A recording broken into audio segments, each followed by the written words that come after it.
In the spring of 1945, as Soviet shells turned Berlin into a burning skeleton and American armor rolled unopposed through the German heartland, a question was already forming in the minds of the surviving Wehrmacht officers being led into captivity. Not why did we lose? That answer was obvious by then, written in fire across every major city in the Reich. The real question, the one that would haunt military historians for the next 80 years, was simpler and more disturbing. How did a nation that came within a signature of conquering an entire continent manage to destroy itself so completely, so systematically, and so avoidably? Because that is the part the standard history tends to skip. Nazi Germany did not lose World War II primarily because the Allies were stronger. For the first 3 years of the conflict, the Wehrmacht was arguably the most effective fighting force on the planet. Germany lost because it made mistakes. Specific, documented, catastrophically consequential mistakes at every level, from grand strategy down to battlefield doctrine. Mistakes that the evidence available at the time should have prevented. Mistakes that veterans and commanders recognized as mistakes while they were being made. Mistakes that happened anyway. These are 10 of them. Mistake 1. Dunkirk. The order that saved 300,000 enemies. In late May of 1940, the German Wehrmacht had achieved something that should not have been possible. In under 3 weeks, it had shattered the combined Allied forces in France and driven the British Expeditionary Force and significant French units to the English Channel. The trapped Allied pocket at Dunkirk represented the professional corps of the British Army. Roughly 330,000 men with their backs to the sea and no realistic escape route. Then came the order to halt. The exact origins of the so-called halt order of May the 24th, 1940 remain disputed by historians. What is not disputed is the consequence. For approximately 48 critical hours, German armor held its position while the Luftwaffe was assigned the task of destroying the pocket from the air. The Luftwaffe failed. Operation Dynamo, the improvised naval evacuation, extracted over 338,000 Allied troops across the Channel before the perimeter finally collapsed. To the German High Command in the moment, this may have seemed like a manageable outcome. France was still falling. Britain appeared to be knocked out of the land war. What the halt order actually did was preserve the experienced professional core of the British military, the officers, the NCOs, the trained enlisted men who would form the backbone of every British campaign for the next 5 years. In North Africa, in Italy, in Normandy, had those men been captured or destroyed at Dunkirk, Britain's continued prosecution of the war at any serious military level becomes, at minimum, highly questionable. One order, 48 hours.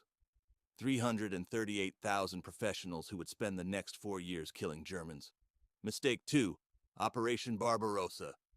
The war that guaranteed defeat. There is an argument, a serious one, made by serious historians, that the moment Hitler signed the order for Operation Barbarossa on December 18, 1940, Nazi Germany's defeat became not probable but inevitable.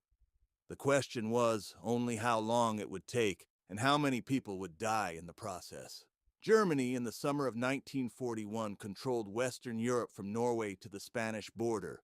Britain was isolated and struggling. The United States was not yet in the war. Germany had a functioning non-aggression pact with the Soviet Union, access to Soviet raw materials under trade agreements, and a strategic position that most military analysts of the era would have described as extraordinarily strong. Barbarossa destroyed all of that in exchange for a land war against the largest country on Earth, with the largest army on Earth. Possessing effectively unlimited manpower reserves, fighting on home territory, in conditions that would prove catastrophic for a force built around high-tempo mechanized warfare. The initial results were staggering. By December of 1941, German forces had advanced deeper into Soviet territory than any army in history, capturing over 3 million Soviet prisoners and destroying thousands of tanks and aircraft. The Wehrmacht's operational performance was, in purely technical terms, extraordinary, and it was not enough. It was never going to be enough. The Soviet Union absorbed losses that would have ended any other nation's capacity to fight and kept generating armies. German supply lines stretched beyond their operational limits. Winter arrived. The industrial evacuation of Soviet factories east of the Ural Mountains One of the most remarkable logistical achievements of the war meant that the productive capacity the Germans had hoped to capture kept producing tanks, guns, and ammunition beyond the reach of German air power. If you are finding this channel's approach, the mechanism beneath the headline, the why underneath the what, hit the like button now. This is what we're built for. Germany opened a war on two fronts with a force that was, despite its tactical brilliance, never designed for the attritional industrial warfare that a two-front conflict against major powers would inevitably require. Every strategic calculation made after June 22, 1941 had to be made in the shadow of that foundational error. Mistake 3. Declaring war on America, removing the last exit. On December 11, 1941, 4 days after the Japanese attack on Pearl Harbor, Adolf Hitler declared war on the United States of America. He was under no treaty obligation to do so. The tripartite pact required Germany to support Japan only if Japan were attacked, not if Japan initiated hostilities. Hitler's declaration was a voluntary act. It was also, in retrospect, one of the single most consequential strategic errors in modern military history. Prior to December 11th, American involvement in the European war was politically constrained. Roosevelt wanted to support Britain. Significant portions of the American political establishment did not. The isolationist movement was powerful, well-funded, and publicly vocal. Without a direct German act of war against the United States, the path from American material support to full American military involvement was politically complicated and temporally uncertain. Hitler removed that complication in a single speech. He handed Roosevelt exactly the justification needed to redirect the full industrial and military capacity of the United States, the largest economy on the planet, toward the destruction of Nazi Germany. Within months, American shipyards, factories, and training camps were running at full war production. Within 2 years, the material consequences of that decision were visible in North Africa. Within 3, they were visible in Normandy. There was no recovery from this mistake. None. It foreclosed every remaining strategic option Germany possessed. Mistake 4. The Soviet winter. Hubris, dressed as planning operation. Barbarossa was launched on June 22, 1941. The original German operational planning assumed the campaign would be concluded within 8 to 10 weeks, before the Eastern European winter made large-scale operations impractical. This was not an unreasonable assumption given the Wehrmacht's performance in Poland and France. It was, however, an assumption built on the premise that the Soviet Union would behave like Poland and France. It did not. By October of 1941, German forces were still fighting hundreds of kilometers from Moscow. By November, temperatures on the Eastern Front were dropping to -30 and -40 degrees Celsius. German soldiers were still wearing summer uniforms. German motor vehicles were seizing in the cold because Wehrmacht logistics had not pre-positioned cold weather lubricants. German weapons were freezing. Frostbite casualties were measured in the tens of thousands before a single Soviet bullet was fired. The planning failure here was not ignorance. German military intelligence had access to detailed records of Napoleon's 1812 campaign. They had Soviet weather data. They had the testimony of Finnish officers who had fought the Soviets in the Winter War. The information that a Russian winter would be operationally catastrophic for an unprepared force existed and was available. The plan proceeded anyway, on the assumption that the war would be over before the winter mattered. When it was not over, there was no contingency. German soldiers died of cold, while their commanders argued about whether to authorize the requisition of civilian winter clothing. Save this one, the pattern we're documenting here, the gap between available intelligence and actual decision-making. This framework applies well beyond military history, and you will want this reference point. Mistake 5. Hitler's micromanagement, turning generals into messengers. The German Wehrmacht of 1939 and 1940 was operationally exceptional, in large part because of a command philosophy called Auftragstaktik, mission-based tactics. The principle was straightforward. Commanders at every level were given an objective and trusted to determine the best method of achieving it. Decisions pushed down to the lowest capable level, initiative rewarded, rigidity punished. By 1942, that philosophy was being systematically dismantled by Hitler's increasing direct control over operational decisions. The cases are extensively documented. At Stalingrad, when it became clear that the Sixth Army under Friedrich Paulus was being encircled, Experienced commanders, including Erich von Manstein, argued for an immediate breakout. The window was available. The operational logic was sound. Hitler refused. The Sixth Army was to hold its position. Paulus held his position. 330,000 German soldiers were encircled. 90,000 survived to surrender in February of 1943. Most of those died in Soviet captivity. The pattern repeated across every theater and every year of the war. Now, commanders who understood the situation on the ground were overruled by a man in a map room who refused to acknowledge the difference between lines drawn on paper and operational reality. Generals who objected were replaced with generals willing to relay orders without protest. The Auftragstaktik that had made the Wehrmacht dangerous was replaced with a command structure that centralized authority in a single point of catastrophic failure. The most capable military leadership corps in the world was converted, progressively and deliberately, into a relay system for decisions made by someone increasingly disconnected from battlefield reality. The cost was measured in armies. Mistake 6. Stalingrad, choosing symbol over strategy. This connects directly to the previous point, but deserves its own examination because the strategic error at Stalingrad was not just about Hitler's refusal to authorize a breakout. It began months earlier with the decision to make the city a strategic priority in the first place. Stalingrad had operational value in 1942 as a Volga River crossing point and an industrial center. It did not have the kind of irreplaceable strategic value that justified the commitment of the Sixth Army to a prolonged urban battle against a numerically superior defender on the defender's chosen terrain.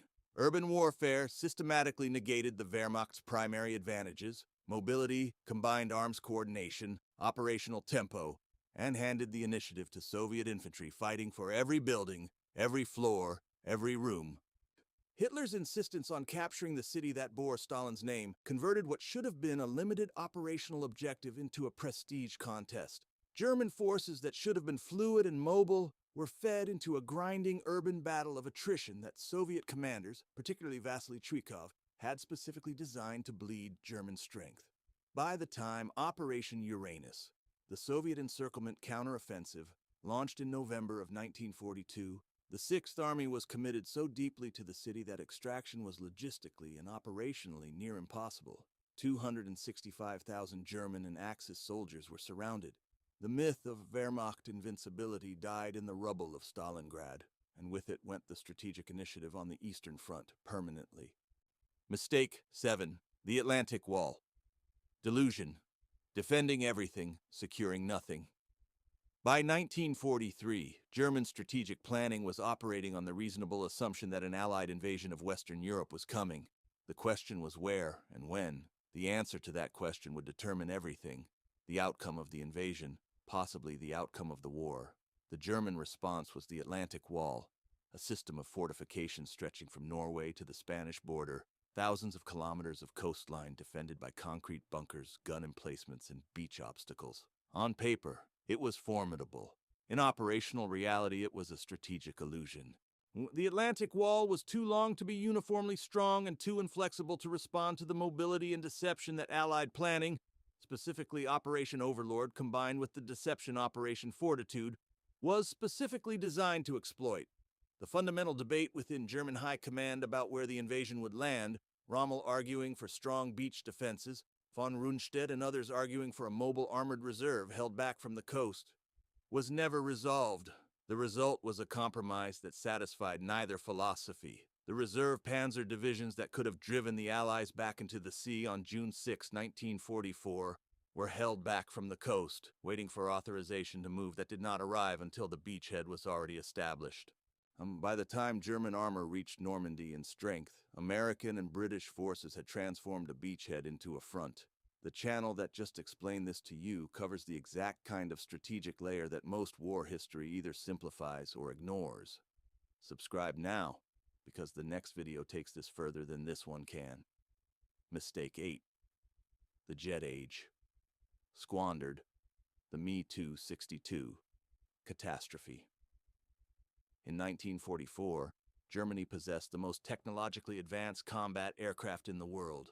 The Messerschmitt Me-262 was a twin-engine jet fighter capable of speeds approximately 150 kilometers per hour faster than any Allied propeller-driven aircraft it would encounter. Operationally deployed in numbers and configured correctly, it had the potential to fundamentally alter the air war over Germany, to make the American daylight bombing campaign that was systematically destroying German industrial capacity prohibitively costly. It was not deployed in numbers, and it was not configured correctly. Hitler, overruling his Air Force commanders and technical advisors, insisted that the Me-262 be developed and deployed primarily as a bomber rather than a fighter interceptor.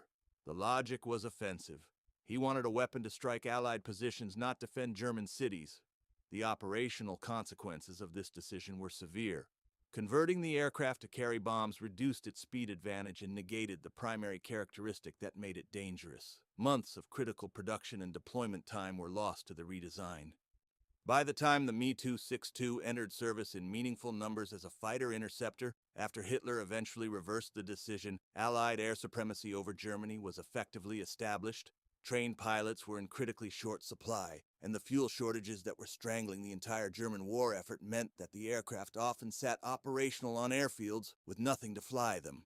A weapon that could have extended the air war by months, possibly reshaping the final phase of the conflict, was squandered by a command decision that technical experts argued against, and history has judged as catastrophic. Mistake 9. The treatment of occupied populations.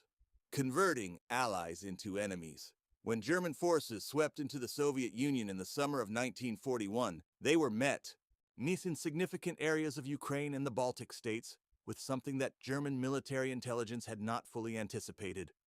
Relief. Genuine, demonstrable relief from populations that had experienced Soviet collectivization, the Holodomor, and Stalinist political terror.